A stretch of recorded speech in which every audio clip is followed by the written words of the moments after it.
Fala Medcoffer, tudo bem? Augusto aqui, tá bom, pessoal? Para quem não me conhece, eu sou médico formado pela USP, fiz toda a minha formação complementar também no HC, fiz cirurgia geral e fiz urologia também no HC.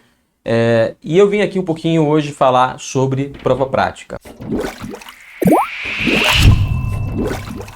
Por que falar sobre prova prática? Em primeiro lugar, a gente precisa entender que prova prática é um nome muito vago que pode dizer várias coisas diferentes dependendo de onde você está prestando, de qual é a sua instituição de escolha, tá?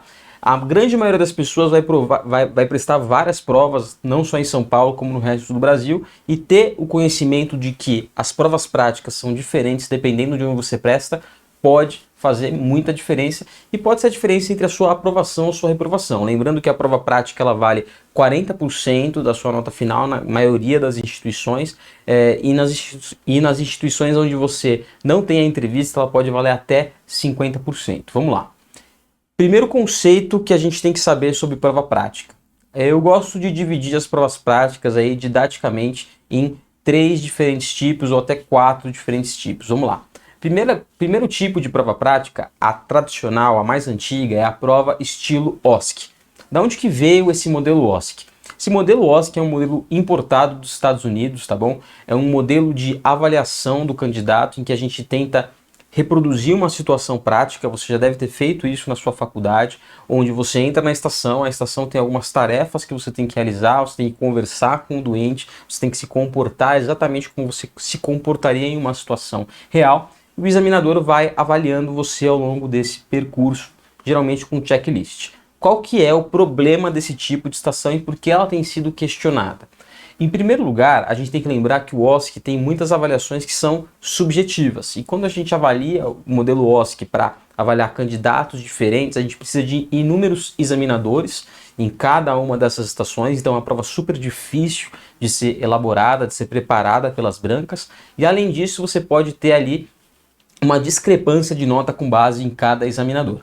Por isso que ela foi sendo muito colocada em xeque, ao ponto de que os exames preparatórios ali nos Estados Unidos, eles aboliram o modelo OSCE para avaliação ali do Step 2, tá bom? Então, ano passado, quando teve a questão da pandemia, eles realmente aboliram e falaram que estão buscando novas informações e mais criatividade para gerir um modelo prático, e é isso que o board americano fala de modo muito claro, e a gente acha que existe uma tendência que o OSCE, para examinar para a prova de residência, seja uma coisa que realmente não faz tanto sentido e pode acabar sendo abolido.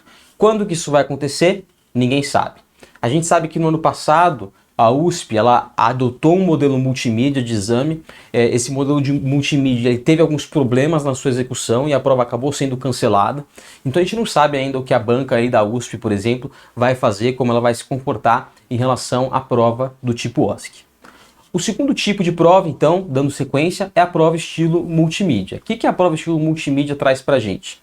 A prova multimídia é uma prova um pouco mais...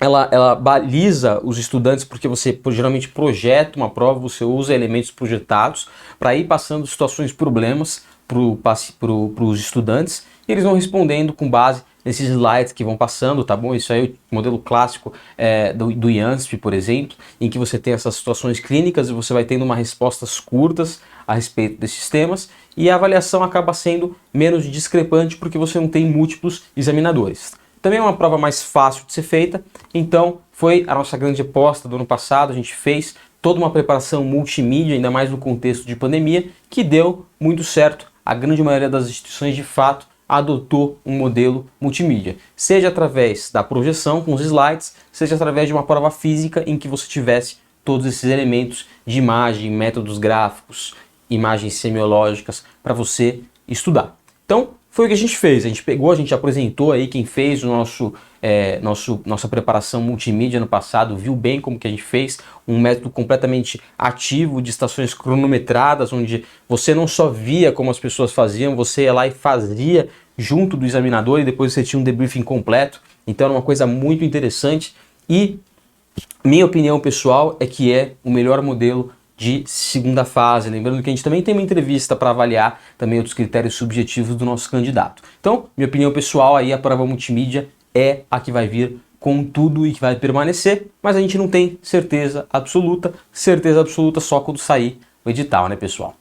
Terceiro tipo de prova que vem também aí com muita força e tem algumas instituições que tradicionalmente usam esse modelo de prova, é um modelo que a gente chama aqui no Medcoff de modelo quiz. O que é isso? Parece uma prova multimídia, mas ela não é baseada em casos clínicos. Ela apresenta casos que são diretamente projetados, imagens semiológicas, métodos gráficos, mas é um modelo mais papum. É imagem, resposta, método gráfico, resposta, imagem semiológica, resposta, uma coisa muito direta e rápida. Algumas instituições já utilizam esse modelo, tá bom? A Unifesp utiliza esse modelo e ele também é muito aplicado em provas de R+, de especialidades. Então, R+, de especialidades cirúrgicas, R+, de especialidades clínicas, frequentemente acabam utilizando esse modelo porque eles querem aí provar, ver se o candidato sabe identificar esses métodos gráficos, essas imagens semiológicas, com base aí na especialidade que ele está prestando. Ah, Augusto, também tem aí na prova do R1, também é cobrado, em algumas instituições esse modelo também é adotado. E tem um temperinho especial no modelo do OSCE que eu vou te falar para você aqui, que a gente considera até um quarto modelo, né? Que esse temperinho especial é muito utilizado ali na prova do Einstein. O que é isso? São os modelos aí de, entre aspas, saias justas, tá? Que a gente chama aqui no Medcoff de modelo saias justas, onde a gente tem aí sempre a impressão de que existe um conflito bioético relacionado a cada estação. Então algumas provas elas gostam de que o candidato ele se apresente na prova prática como um mediador de conflitos, um verdadeiro mediador de conflitos. Então o papel do médico ali é um papel de liderança e um papel de mediador de situações conflituosas. E eu vou te contar uma história sobre a minha prova do Einstein, tá? Quando eu estava fazendo ali a prova de urologia, eu prestei em algumas instituições, estava muito confiante no Einstein, tinha passado em primeiro lugar na primeira fase do Einstein e acabei sendo desclassificado na segunda fase. Isso mesmo, eu fui desclassificado. Não é que nem fui mal, eu fui simplesmente desclassificado. Por que isso aconteceu? Aconteceu porque eu não conhecia a prova do Einstein. Ninguém tinha me falado como era a prova do Einstein e eles se imprimem essas situações de saia justa, essas situações de conflitos bioéticos e muitas vezes se você não está ciente disso, que isso vai acontecer com você, às vezes você nem entende o que está acontecendo nas estações. Por exemplo, eu entrei numa sala, que era uma sala de trauma, comecei a fazer as medidas do trauma, e eu percebi que tinha uma atriz, uma enfermeira atriz, que não estava me ajudando da maneira que precisava para essa estação. Ela não fazia os comandos que eu pedia, ela não me ajudava. O que eu deveria ter feito nesse momento? Eu deveria ter instituído um papel de liderança, unido a equipe, mostrado para qual que era o caminho que a gente tinha que fazer, como que a gente tinha que proceder naquela situação e segurar os ânimos, conter o desespero dos nossos profissionais. Era isso que era esperado de um médico numa situação dessa.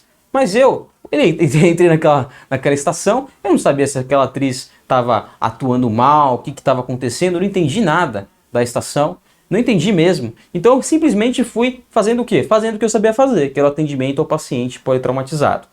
A grande verdade é que eles nem estavam querendo saber sobre o atendimento ao politraumatizado. Era uma estação sobre liderança. Então, talvez tenha sido, inclusive nessa estação, eu posso ter sido aí desclassificado, porque eu não soube unir a equipe. Mas eu também não sabia o que estava sendo cobrado de mim. Então, quando a gente não sabe o que está sendo cobrado da gente, é muito difícil a gente agir de acordo, não é mesmo? Por isso que a gente tem que conhecer como é cada instituição e as instituições que você vai cobrar, você precisa saber mais ou menos como que é esperado, o que eles esperam de você nessa prova prática. É isso que vai te diferenciar nessa segunda fase, que pode ser a diferença entre ser aprovado e ser reprovado. Aqui no Grupo Medcoff, então, a gente vai fazer um preparatório muito especial que vai ter esses 4 tipos de estação, tá bom? Vai ter a estação OSCE prática, vai ter essa estação OSCE com um temperinho especial de conflitos, de situações saias justas para você treinar. Vai ter esse modelo multimídia, que é um modelo campeão que a gente fez no ano passado. A gente vai também fazer várias estações aí do tipo quiz para você ficar 100% preparado, seja onde você prestar. Além disso, a gente vai passar para você os nossos conhecimentos prévios das instituições, sabendo o que foi cobrado nos últimos anos das instituições, para que você tenha toda essa bagagem na hora de você também fazer sua prova. Se você ficou com alguma dúvida, você vai se inscrever aqui embaixo e você vai ficar atento sobre o nosso curso multimídia. Ah, Augusto, deixa eu saber uma coisa que eu não sei. Já começo a estudar agora para a prova multimídia? Meu, calma, campeão. Ó, A primeira coisa que a gente tem que fazer, antes de pensar em prova multimídia, pensar em prova prática, pensar nesse tipo de coisa, é pensar em passar na primeira fase. E para a primeira fase, a gente tem o nosso extensivo, a gente tem o HIT, e se você não passar na primeira fase, você não vai poder experimentar a segunda fase. Nossa sugestão aqui é bem honesta, a gente não quer te enganar, a gente não quer sair vendendo para você um curso de prova prática sem que você esteja plenamente preparado e suficiente para a sua primeira fase. Senão não vai adiantar de nada. E aqui a gente quer que você seja aprovado. Esse que é o nosso desejo, que você consiga a aprovação na residência que você quiser. Então, se prepara para a primeira fase, vai pegando todos os conhecimentos que a gente passa para você da primeira fase, que quando chegar o momento certo, quando chegar a hora certa, a gente vai estar junto de você aí também na segunda fase. Fechou? Então é isso, pessoal. Se inscreve aí embaixo para ir tendo as informações. Valeu e até mais.